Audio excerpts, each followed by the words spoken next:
to do this and they give you some type of income, you've annuitized your money. You've locked it up. So in reality, I give you a monthly income. All of a sudden something happens and you need the money for a catastrophic event or an emergency. Guess what? You get your little monthly income. Every single month it's coming to you.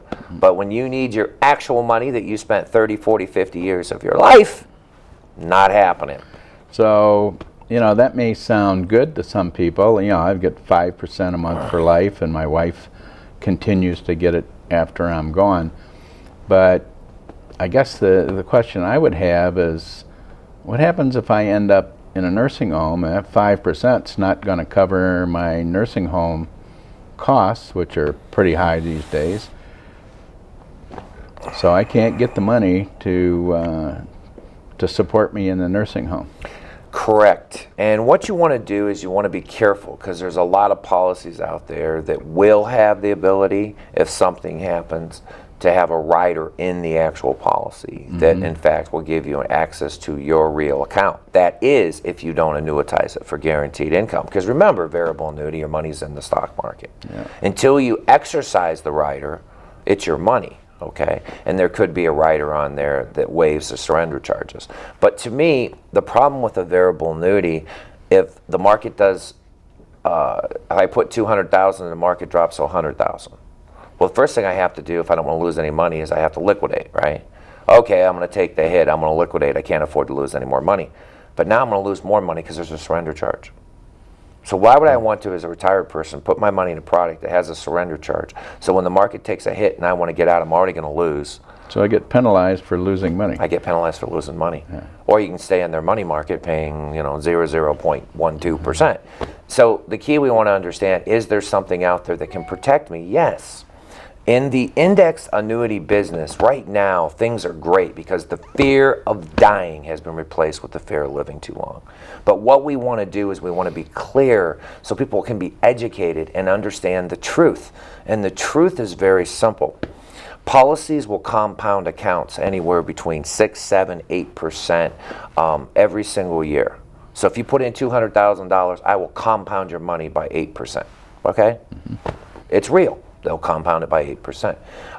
The next year, compound it by 8%. So theoretically, we have companies that we work with that literally can compound your money by 8% and double your money, if you didn't have any withdrawals, as short as 8 years. That's pretty impressive, okay? But what you can't do is tell somebody, after you doubled my money in 8 years, I'm going to pick up the phone and you're going to send me a check. No. What happens is you put your money in the stock market, okay? And while your money's in the stock market, you have the ability to participate in the gains. The whole reason that you put your money in the stock market, you're trying to lock in the higher gains to outpace inflation. Sure. The reason retirement people are being careful, if it goes the other way, it can kill them. Can hurt them based on their age. So an index annuity, what happens is the insurance companies go out and they buy options in the S&P 500 and guarantee you a certain rate of return on your stock market, such as the S&P 500. Okay. In 2006 to 2007, a majority of my clients made a 17% return. Now we remember what happened in 2008, don't we? But guess what? That 17% return was locked in. Okay. Now in 2008, did they make a 17% return? No, they made 0. Okay. But the 8% that they're compounding is called an income rider. So the whole idea behind it is I can play the stock market, right? I can continue to lock in all my gains, but if the market isn't working for that year, and I need income, right? And I got 0, and if a money's compounding me 8, and I withdraw 5% out to cover my income expenses, and they slap 8% back on, isn't it a fact they've made back the 5% that I physically took, and the 3% that I didn't take, 5 plus 3 is 8, is doing what? Still growing. Compounding. Yeah. So now I've got myself with the situation to provide income. And the longer that I take the money and the longer that I compound it, right, the better off I am. So simply put, if they're compounding by 8 and I take 8, not good. right? Right. I have to take less than the 8. But what's nice about it is if the market's not working in your favor and you start taking withdrawals, they're subtracting it from your stock market account and they're subtracting it from your 8% income account. But it works for a while, for a long while, because the 8 is pretty high, okay? But let's say that the market did 0 for 15 years, okay? Well, might not exactly work for you. So at a certain point, what the company does is they say, you can slide over and take a percentage, like say you're 72, you can take 6.5% of the 8, okay, as a guaranteed income for life. So now you're taking 6.5% of the 8 that's been compounding, right? And you get it, they subtract it from the stock market, they subtract it from the 8% income account rider, and guess what? You could get in a situation where your money physically could be run out, right, based on your age. But the beauty of the plan, once you slide over to that side, You keep getting the money. you keep getting the money. Then you die, the wife has the ability, the spouse will continue to keep the money. Or the nice thing, unlike locking money up when you take a monthly income, when you die, whatever the balance of the stock market account is, goes directly to your beneficiary. Now to me, that basis number one, no more taxes on capital gains. No more taxes on reinvested dividends, right? No more taxes. All of the gain compounds. No losses from the stock market. So all your money's going to do is compound, right? That's all it can do, you know? And that's what I think people need to start doing. Do your due diligence. Get your contracts. Pull them out. And if they say GMWB, guaranteed minimum withdrawal benefit, or sometimes they play a little game that says whatever the market is, we're going to lock in the gain for death benefit purposes, okay? Who cares? You're dead. You know, I mean, if you go to retire, is that what you're doing, Harry? Are you excited? You worked your whole life. You're going to put your money in the stock market so you can lose it, and then be guaranteed that the money that you physically put in, when you die, your wife gets the amount you put in. Doesn't that excite you? Well, I can't say that it's that exciting, to tell you the truth. Because isn't the purpose for your retirement is to supplement your pension and Social Security? Right. And see, what they do is they have these riders called death benefit riders or annual step up. If you have a gain in the market, we'll step it up. What are we going to do? Have women shoot their husbands with 357s? I mean, come on. Whoops. Let me help you down the stairs. Woo! Down we go. Or don't eat the mustard. Oh, did I forgot to wrap that? That's been sitting there for 4 or 5 days. Would you need the radio, honey? Whoops. Things of that, so the thing you want to be is you want to understand that is crazy, okay? So we've got to get to the situation, we read our contracts. And that's one of the things we do at Retirement First is we encourage people to come in and bring in their contracts. We'll take their information that they can't see, throw it up on a scan, okay, on a big monitor so you can see the truth. Then we can educate and we can help you read between the lines and then call the company up, okay? And when we call the company, say, wait a minute, I was told I could double my money, in as short as 10 or 12 years. You mean to tell me that my money's at risk? And if the market takes a hit and I need my money, I only get what's in the market? But if I do want to double my money, I can't touch it for 10 to 12 years. And if I do touch it, then I avoid the concept of doubling it. But if I do double it, I only get a percentage of my money. That's not cool. Okay, that's not acceptable. And so that's what we want you guys to do, is read the contract. And if you don't understand it, because we know contracts are written by attorneys, we get that. But pick up the phone, get a highlighter, and ask direct questions. That's the best thing. Someone comes to me, now you said that if I put, how many times they come into me? Oh my gosh, I watched your seminar, and we're going to double our money by 8%, in 8 years. Where do we sign? What do I have to do? No. I never said that.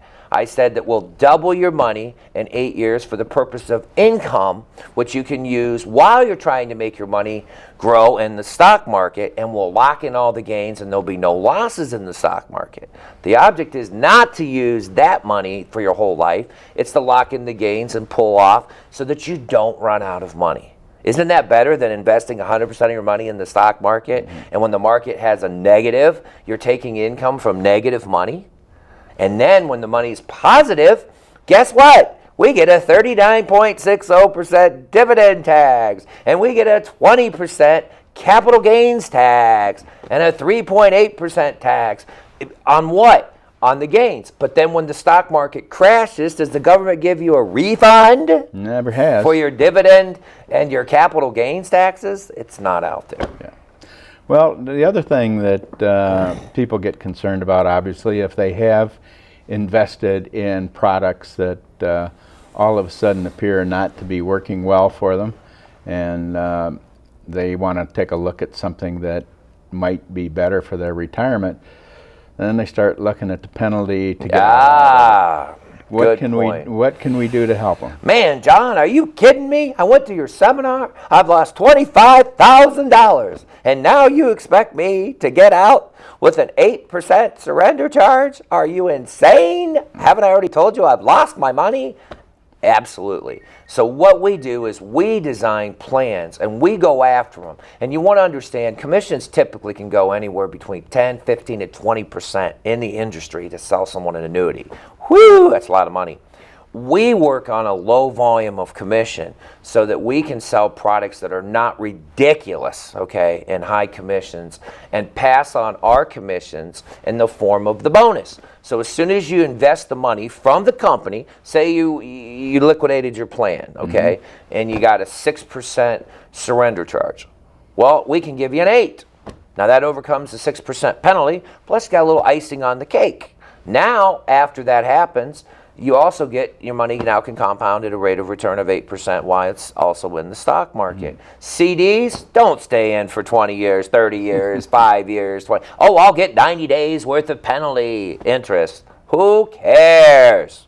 Get that money out of that FDIC 0.16%, not even keeping up with inflation, right? You can pull it. Who cares about 90 days worth of interest when a company can bonus you up to 8%? We actually have products that we went out and looked for clients that can actually give you a bonus of 15% to cover them, okay? Now, the key behind it, why? Because the companies are seeking to get you. They want your money. That's what they want.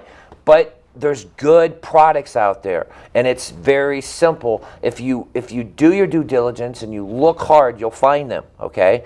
But you have to do your homework. You know, you've got to ask questions. That's, I think, the biggest thing with you. People here know that you're not just an employee of Retirement First, you're a client, right?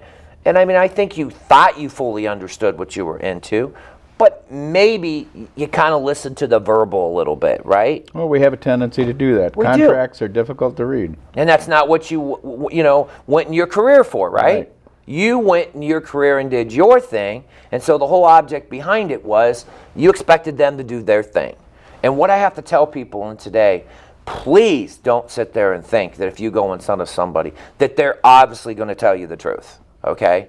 That's not going to happen all the time. You must do your due diligence. You must pull your contract out. You must take the brochures. You must ask for a specimen policy. Sign on the dotted line, and once you give me your money and the free look period is over, then you could ask questions. No. Ask for a specimen policy. That's a complete contract that's endorsed by the Ohio Department of Insurance that what is in the contract has to go. But if you listen to this, it doesn't work.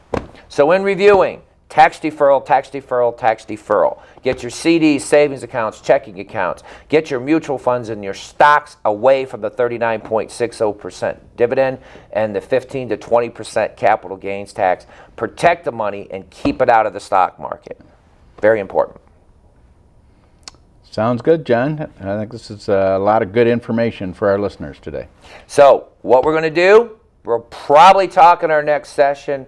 Been asked to talk about it again. The Deficit Reduction Act, people are going crazy with that. And also the LTC Partnership Program.